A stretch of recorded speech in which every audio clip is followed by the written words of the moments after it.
I want to introduce my team. I wouldn't be up here unless I had a great team behind me, and we added some great people over the years, and we got, it looks like 6 empty chairs. I may have to add one more person, but Eric Jacobs, come on down. Price is Right style. Eric, as he's coming down, I'll explain. He left an unbelievable industry in auto, which has an incredible analogy to Wheels Up and to aviation. He started a dealer track when it was $2 million of top line. That's $2 million. They sold it to Cox Automotive in Atlanta for $4.5 billion. Public company CFO, 6'4", Eric Jacobs. Come on up, Eric. I met the next guy, and I said if I could ever afford him. He was a deal lawyer as a young man at SFX Entertainment, which became Live Nation, which was my first public deal. Jason Horowitz is now our COO from the University of Pennsylvania, and he also went to law school. Jason Horowitz. Come on up, Jason.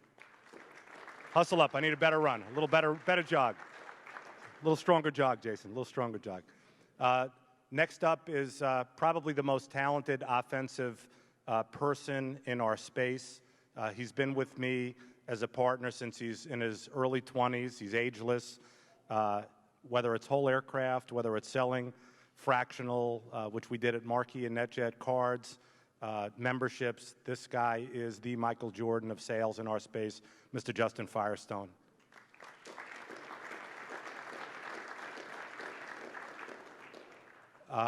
We made an acquisition. I'm going to talk a little bit about what we're doing. We made an acquisition this summer. The most talented tech person that I know in our space. He developed an FMS from scratch, a flight management system from scratch called Avianis. He's got over 100 operators running Avianis. He's the Oracle, the Salesforce.com of those operations, and I'm going to talk a little bit about where we're going in tech. But without further ado, Daniel Tharp of Avianis, now of Wheels Up. Come on down. Every company needs market analytics. We have a very special guy who's been with us back from our Berkshire Hathaway days, Mr. John Reed. Reed. Thanks, John.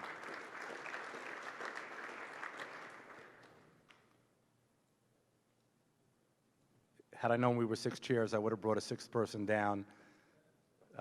Justin, we got one of your guys? You can come up. Yeah, Randy, come on up. You'll represent Taylor. Randy, come on. Randy is in our member services. There's not a lot of flights that don't get met down here by Randy. Randy, run. Come on up. Randy was with Embraer. Michael Malfitano, thank you for allowing us to trade for him. We gave early second-round pick for Randy, and we got him. Okay. Why don't we run the video quick? And Ali, thank you again for having us. Turn the volume up. Volume up.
That's the video. Just on talent, this was done on Dan's iPad last night after dinner, and Justin scored it overnight. So thanks, guys. Couple things is, first off, again, thanks for having us, and it's always a pleasure to be down here with our peers in what I believe is the most dynamic industry in the world, private aviation. We sell the sexiest product in the world. Thank you to all the OEMs that are here. To the sexiest people in the world, the people that are the movers and the shakers, whether they're high net worth folk or whether they're businesses, we enable what they do. And I think, 2019 has been an unbelievable year for Wheels Up. We were able to complete, this is last 90 days, so we're a little tired, but we're still going hard.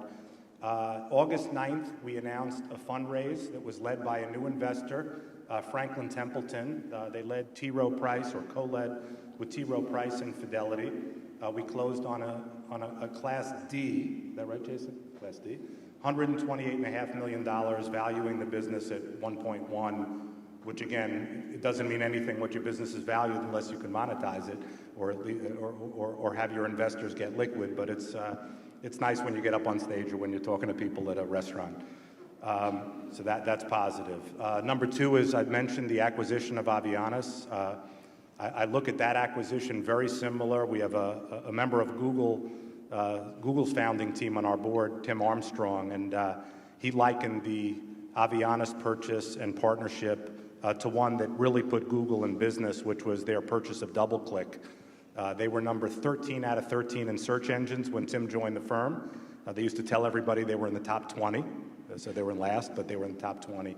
And DoubleClick really enabled them from a technological foundational perspective to become Google. So that's really exciting, Dan. It's great to have you up. The other deal that we did, he's not here, he's actually servicing many folks lift in the room, is we purchased Elkhart, Indiana TMC, Travel Management. So we've had three big sort of transformational deals that we've done this year, and we have 2 or 3 more that we're hoping that we can complete in the next, call it half a year, to put the last, sort of chess pieces together for what will give us, over $1 billion of top line and the scale that we believe that we need to be a public company or partner with one. So very exciting times. I'm going to flip through a couple of slides. I'm not a deck person, but we do have decks now that we're starting to roll a little bit. We have some decks. So I'm going to flip through a couple of pages on really strategy. But if you ask me what we need to do as a room together, what do we need to do up together? We need to violently move the TAM in our business. The TAM. What's the TAM, Ali? What's the TAM? It's Ali says the addressable market, but for everybody here, it's the addressable market. How big is the addressable market for private aviation? And when I look to companies like Uber, and we have a copy of Travis's deck that we look at every once in a while. Travis Kalanick laid out a plan that, first off, he said he wanted to be the NetJet of private aviation, of car servicing. The addressable market for taxi and limousine in 2009, which was only 10 years ago, was $11 billion in the United States. Today it's $200 billion. So he got more people in the pyramid. I think collectively as a business, I'd be far stretched to say that there's 100,000 people in businesses that we're servicing today. What Wheels Up is trying to do is we want to service 10, 50, 100 times that group. And we'll talk about that a little later in the deck on how we can kind of do that together. There's going to be a lot of cooperation to get that done and a lot of hard work. But it can be done. Key is the smartphone. And without further ado, John, how do we flip the next thing? Hey, why don't you come here and click them for me? Okay, you got it, Jay? Eric? Slide, John. Okay, I'm going to tell you what the next slide is while the guys get there. In 2013, come on, listen. What's up here? In 2013, we decided to partner up with Textron Aviation, and Textron had an airplane, it was Beechcraft at the time, called the King Air 350i. And the initial thought was very, very simple. is 80% of flights in North America are less than 2 hours in length, and 85% of flights in Western Europe are less than 2 hours in length. So instead, let's start off with an airplane that services the less than 2 hour flyer in a way that that flyer has never been serviced before. So what do we do? Hold on one second here. Hit it.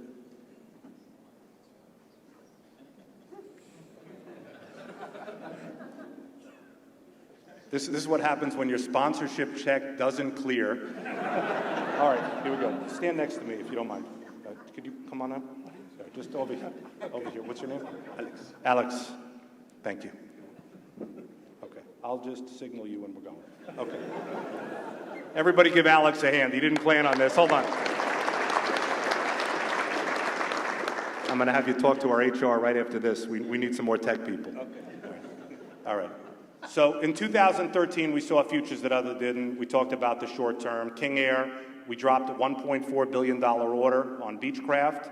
I would say that that's proof that a man's net worth or a company's net worth is clearly not what he or the company has, it's how much they can borrow. So we got ourselves into business, and we wanted to sort of look to be more Netflix than NetJets. We want a membership model. I don't believe that the ownership schemes that are happening in our industry are going to service the masses. I don't think that we move the TAM, the addressable market, by getting more people into fractional. I think that fractional benefits, if we can get 1 million people up in the air, fractional is going to have a very natural set of people that like flying privately, that trade makes sense for them. But again, I believe that the membership model is going to be the one that's going to bang the TAM and get 1 million people moving in our space.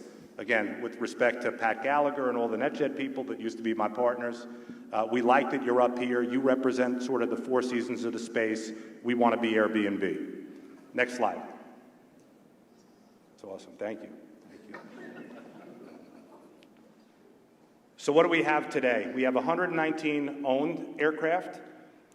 We have a partner fleet that's safety vetted and verified. Remember this slide, the safety vetted and verified fleet of 1250. That will go to 12,500, hopefully, by the next 5 years or 7 years, if there are 12,500 planes that have the ability to be safety vetted and verified to our standards.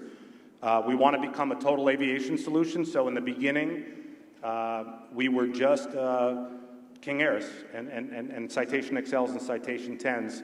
We want to deliver everything in the space to everybody. So when we think about that little bullet, we think about Amazon. Amazon was a book business until about 9 years ago.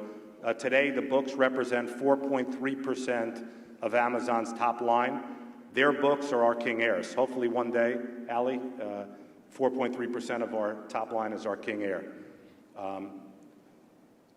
Leading brand, I think we're good at branding. We got Russell Wilson last night.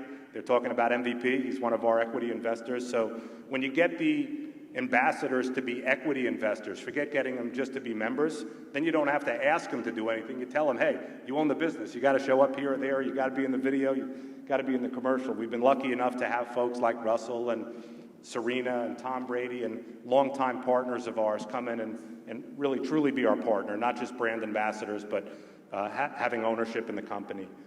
We've sold 7,500 memberships today, and we have that enterprise value that we talked about of $1.1 billion. So what are we going to do to bang the TAM? Connect membership. How many people in this room could afford a $2,000 to $3,000 a year membership to get you access to the wheels up airplanes that are making empty moves, that are making what we call next moves? So if a plane needs to be, there's planes, by the way, today on the ground in Miami that need to move north. If you could get, for DOC, a couple of $1,000 an hour, a group of 4 or 5 people together, you're probably not more expensive than a commercial business class ticket up to New York. Those next moves, they're not available today, but the smartphone is going to geolocate those airplanes and people, and with a couple of $1,000 a year membership, everybody's going to have access to that. Digital charter marketplace. We're actually doing stuff without human hands. The way I clumsily have my partner here flipping the slides, we've actually done hundreds and hundreds of digital bookings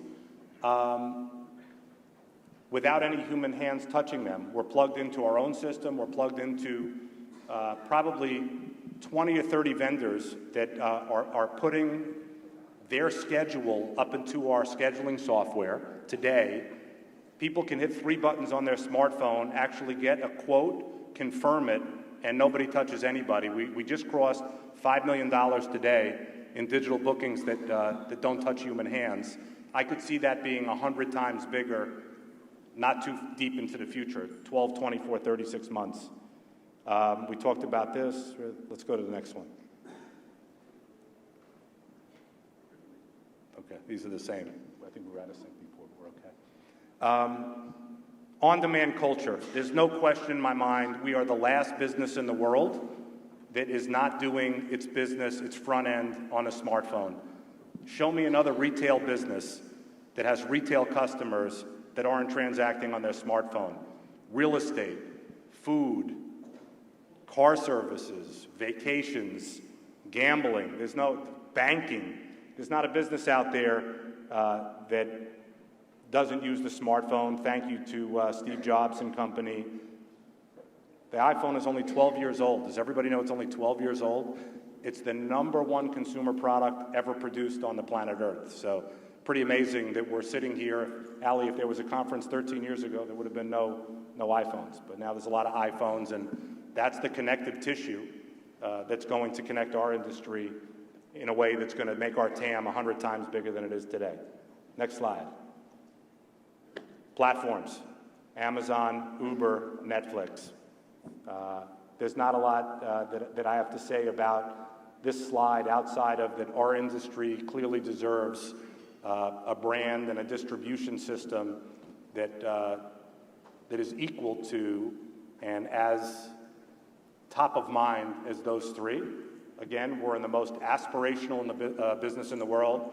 I can tell you from my background in sociology at the University of Wisconsin, and I always disclaim a 2.8 at Wisconsin with a 1050 on the SAT, and it took me 5 years and 5 summers to graduate, so I don't have a lot of the scholastic muscle, but I would say the study of people, what I did learn at the University of Wisconsin and post that, is that humans are hardwired to want to fly privately. If you dropped a human that didn't know anything in New York City and pointed them to Teterboro or LaGuardia, they would go to Teterboro. Humans are hardwired to fly privately. So we think that our brand and surely our industry deserves to have a big platform. This is the multi-billion-dollar question. We believe that the TAM is millions strong. When we look at wealth in America, you know, what are the numbers? Who are we talking about? 2 million households, 2 million families, 2 million people have private aviation money. And when I say what's private aviation money, what's the bottom, what's the Uber X of our space? You know, could those 2 million people spend $10,000 or $15,000 a year, $5,000, $10,000, $15,000 a year in our space if we had a product for them? The answer is yes. And the answer is whether it's by the seat. The answer is whether it's picking up a next move flight or an empty leg. The answer is if you're able to crowdsource stuff and fly people from New York to Nantucket less than JetBlue does from LaGuardia at $700, $800 a seat. Yes, the private aviation TAM is 2 million. And if you took 100,000 people and they spend $10,000 each, there's $1 billion for you right there. We know with 6,000 members, we're generating almost a $450 million run rate. So you know at 80 or 90 or 100,000, you can get the top tier moving. But there's plenty of room between folks that spend 100 grand a year, which is really what the entry level is today in our space. We saw a great presentation from Sentient. We have others out there that service that space like we do. And I would say, though, the key is getting 1 million people and maybe a couple 100,000 of them to transact $10,000, $15,000, $20,000 a year. And then we talk about the private flying lifestyle. We talked about humans being hardwired. I always like to ask this question because I love Ralph Lauren and what he did to create the lifestyle he created. There was a young guy from the Bronx and he created this polo. Everybody, who has a polo item? Ali, you do? Who owns something polo, or somebody in their family owns something polo? Real show of hands. Even a home collection item, something that Ralph created. Okay. I would say, how many people that had their hands up actually played polo? Ali. Ali's a one-goaler in polo, but he's a player. That's a lifestyle brand. Nike, that's a lifestyle brand. Not everybody who wears Nike here is a professional athlete or is knocking personal bests around. Private aviation is something that all of humanity, in my view, wants to be part of. I like to tell students when they allow me to speak at schools, whether it's junior high, high school, or college, they ask, how much money do I need to have to fly privately? I said, don't worry about it. You're one deal away from flying privately. One successful deal away, and then you're flying privately. So I just think you have an unbelievable aspirational opportunity.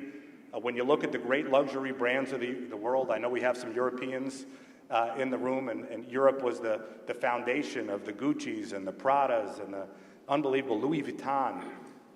Louis Vuitton and Prada and all of these great luxury brands have figured out a way to bring their brands to the world. What does that mean? It means when you go into a city, you can buy a keychain from Prada or a scarf from Hermes for a couple $100. It means everybody can touch their brand and get their special box. Hermes is the orange box. You see little kids running around with that stuff. They get a bracelet for a couple $100. That's aspirational branding, and that's how you explode a TAM.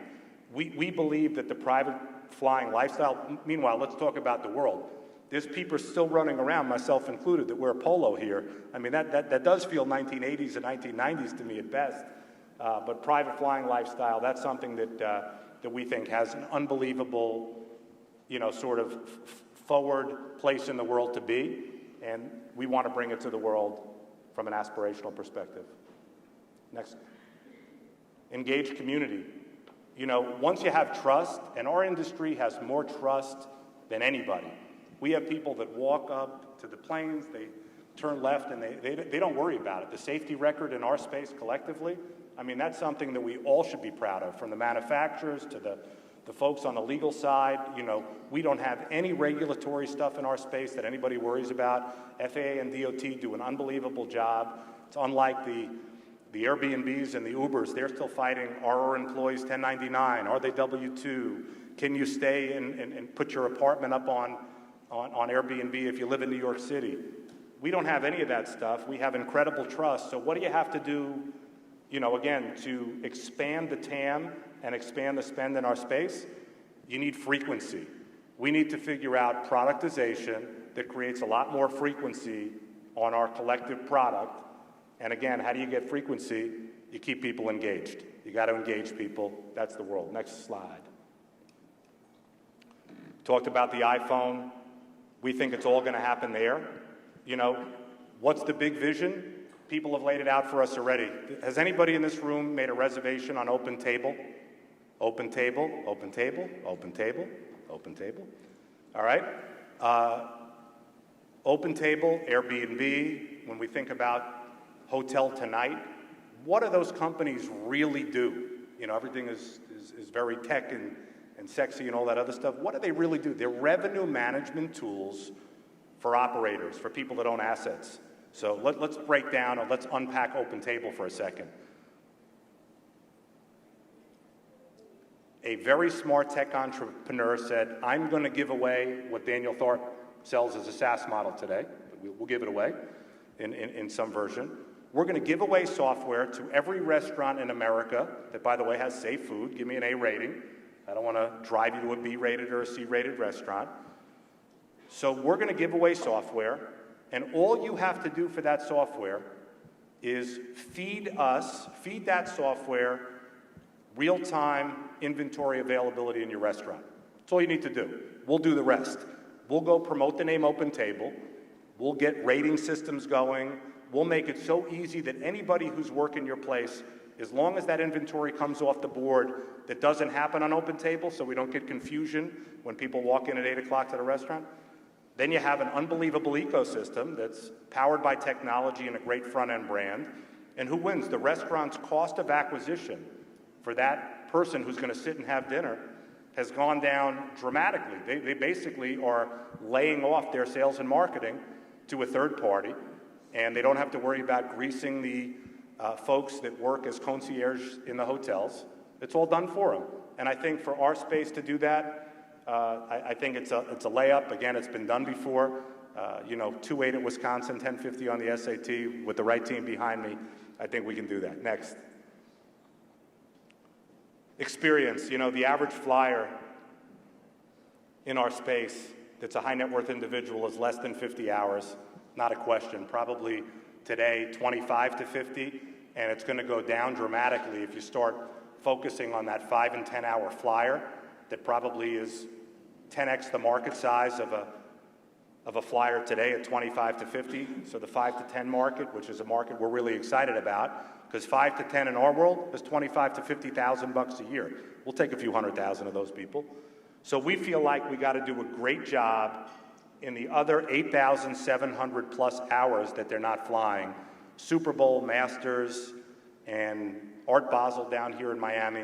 We have a laundry list of events that we do, over 100 a year for our members, some of them not as big and more intimate, where we have our members congregating. We're trying to give them unbelievable content, things that are interesting to them.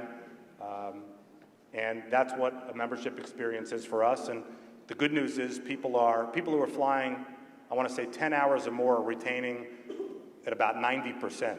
So we have an unbelievable retention for people that are only flying, call it 50, 60 grand a year. I think a lot of that has to do with the membership experience that we wrap into what we call a Wheels Up membership. That's like our Wheels Up Prime. That's our equivalent of free shipping. Next. The best way to predict the future is simple. Just invent it. Thank you, Alan Kay. That's what we're trying to do here. I want to thank my partners for sitting up here. I said to them, we got the empty chairs. If you ever watch a State of the Union, they got like a few people, 4 or 5 people in the back that just kind of stand there. So I figured that would be a great look for the backdrop here rather than just look at the things. So thank you to my partners there. And most important, as I said, thank you to Ali and everybody in the industry. We love this industry. Any way that you think that we can partner with you to go bang the TAM from the 100,000 or so participants to a couple of million, we'll do that. With the hats, the sweatshirts, and all the other stuff, we'll go get the rest of the world on the aspirational lifestyle stuff. So thank you. Thank you.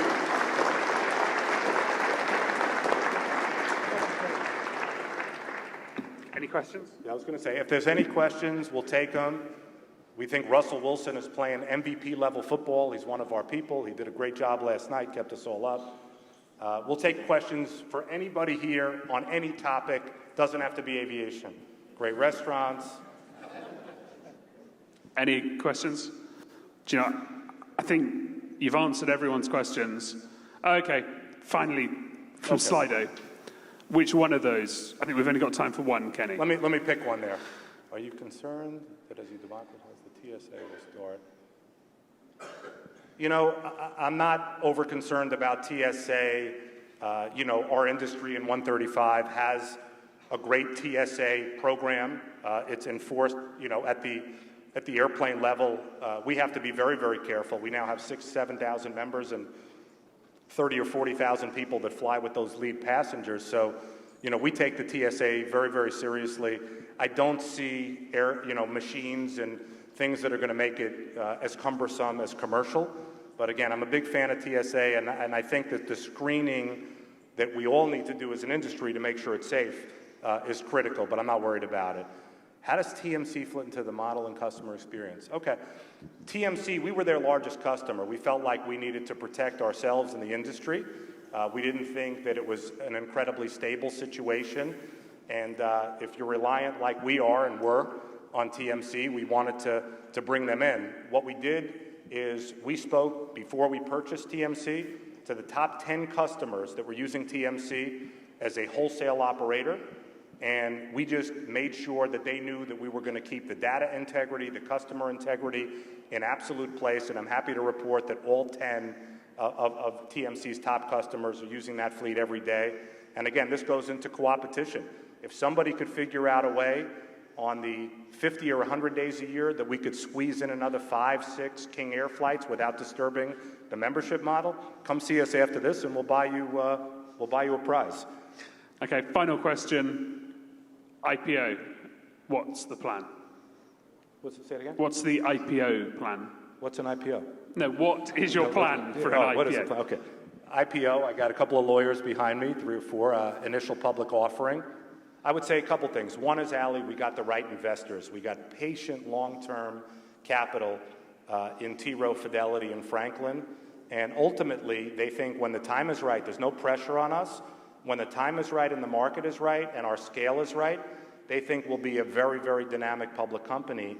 I mean, look, we're already running at $450 million in top line, and I don't even think we're out of first gear. I think the key is, can everybody in the room, we have 3 buckets of revenue, so simple. One is we have the membership model, which is the Costco, Amazon Prime, that bucket. The average member spending in dues, $8,500 a year to stay in. We're doing 50, 60 million bucks of forward run rate revenue just in the membership bucket. Everybody loves that bucket from a Wall Street perspective. Find me a good membership model. And by the way, we're a subscription commerce model, meaning Netflix, you pay $12.99 a month, and you just pay the $12.99, you get as much as you want. Ours, you pay $8,500 a year for the right to spend 80,000 bucks. So it's a subscription commerce model, powerful. We have our fleet revenue, that 120 airplanes, Ali, we talked about. It's a few $100 million bucks. I would say that's our most mortal, M-O-R-T-A-L, that's our most mortal revenue. The immortal revenue in our space is what we're chasing, which is the billions of dollars of revenue, which is taking airplanes that people in the room are operating and making them more efficient. We talked about Uber in 2009. Uber in New York City today has changed the way utility and efficiency work.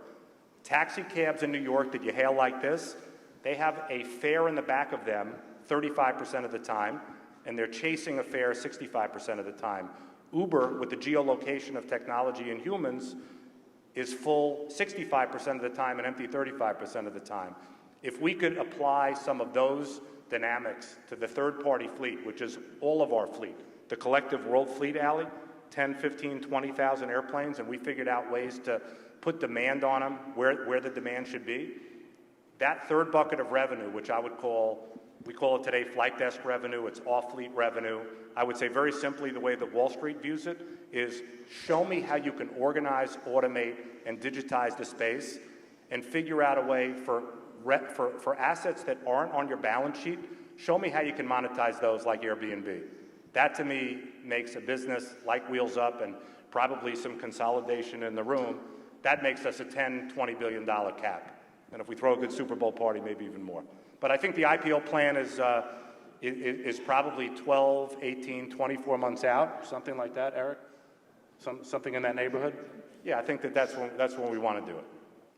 Brilliant. Thank you very much. And you also get the record for by far the most people on stage for an individual presentation. Okay. Thank you very much. Okay.